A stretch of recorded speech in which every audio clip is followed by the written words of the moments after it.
Assalamualaikum warahmatullahi wabarakatuh. Salam sejahtera untuk kita semua. Puji syukur atas nikmat yang telah Tuhan limpahkan sehingga kita dapat berkumpul dalam keadaan sehat pada hari ini.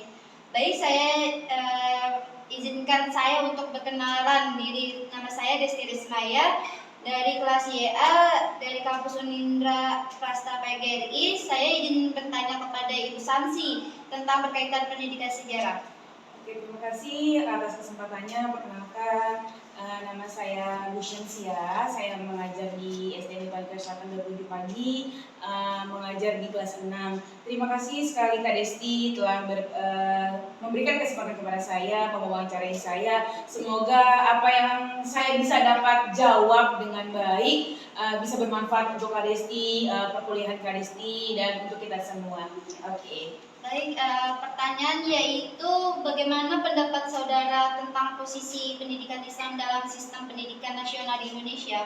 Kalau dikatakan pendidikan Islam di perkembangan di Indonesia ini berdasarkan hasil penelitian dapat kita simpulkan ya bahwa pendidikan Islam dalam sistem pendidikan nasional itu sangat amat penting karena pendidikan Islam itu mencapai posisi sebagai lembaga di formal, ada juga non formal, kemudian informal dan keagamaan. Pendidikan adalah fondasi yang paling dasar dalam hidup dan tidak dapat dipisahkan dari kehidupan manusia itu sendiri. Baik, yang pertanyaan kedua, bagaimana hubungan pendidikan Islam yang bermutu dengan pendidikan nasional itu?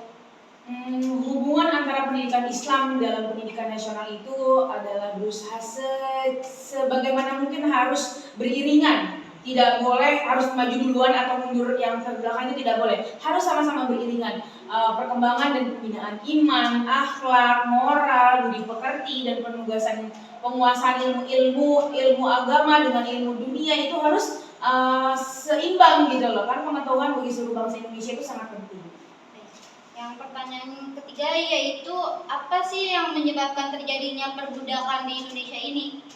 Kalau dikatakan perbudakan banyak faktor ya yang menyebabkan terjadinya perbudakan modern. Di antaranya itu adalah faktor keterpaksaan, kemudian ada sulitnya akses atau posisi untuk yang dijangkau, kemudian masih adanya negara-negara yang tidak terlalu konkret terhadap isu perbudakan modern. Nah, seperti itu. Baik, pertanyaan keempat, di mana kedudukan hukum perburuan atau hukum ketenagakerjaan dalam sistem hukum di Indonesia ini?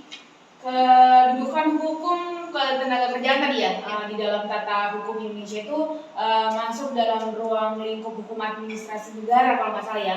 Kemudian ada hukum perdata, hukum pidana, kemudian kedudukan tersebut itu membawa konsekuensi yuridis bahwa ketentuan undang-undangan hukum ketenagakerjaan harus berdasarkan pada teori hukum yang menelaah pada bidang tersebut gitu. Baik, yang pertanyaan selanjutnya, apa pentingnya kita mempelajari sejarah pemikiran ekonomi di Islam pada zamannya sekarang ini?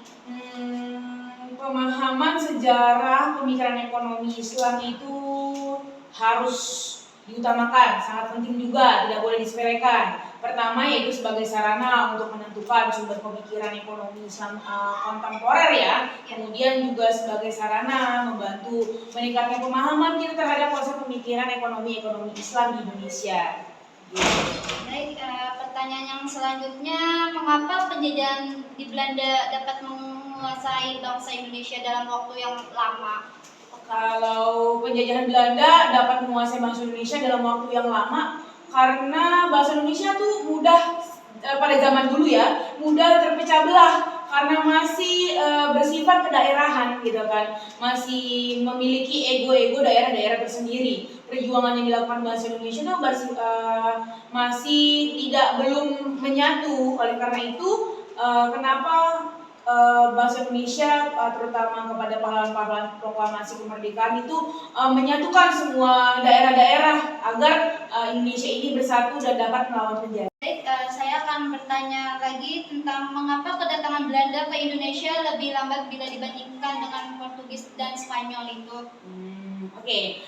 Menurut saya kenapa bahasa Belanda Akbar datang ke Indonesia untuk menjajah Indonesia itu dikarenakan wilayah Belanda itu merupakan wilayah yang vasal, kemudian dari negara-negara Spanyol, dan juga pada saat itu juga suplai kebutuhan dalam negeri di Belanda itu sendiri banyak diperoleh dari negara Spanyol maupun Portugis. Berarti ada beberapa negara yang membelakangi Belanda ini untuk menjajah ke Indonesia seperti itu.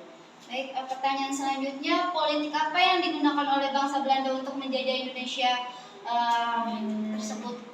Kalau strategi politik di sini kan ya, kalau strategi politik yang kita ketahui ada politik divided empire ya, Ya. Impera ya, yang pernah bekerja secara efektif digunakan Belanda untuk menjajah bangsa Indonesia. Kemudian terjadinya adanya strategi pecah dan kuasai tersebut telah menghancurkan solidaritas dan kekuatan bangsa Indonesia, sehingga terjadilah perpecahan itu.